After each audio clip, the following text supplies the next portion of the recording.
وقضى ربك ألا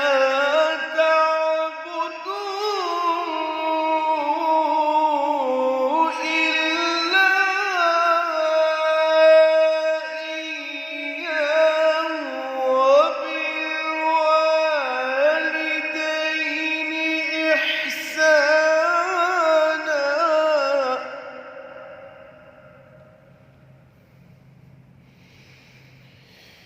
إما يبلغن عندك الكبر أحدهما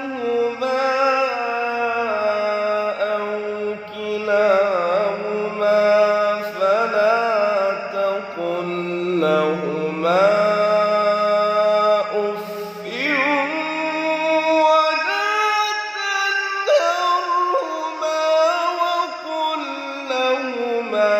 قولا كريما.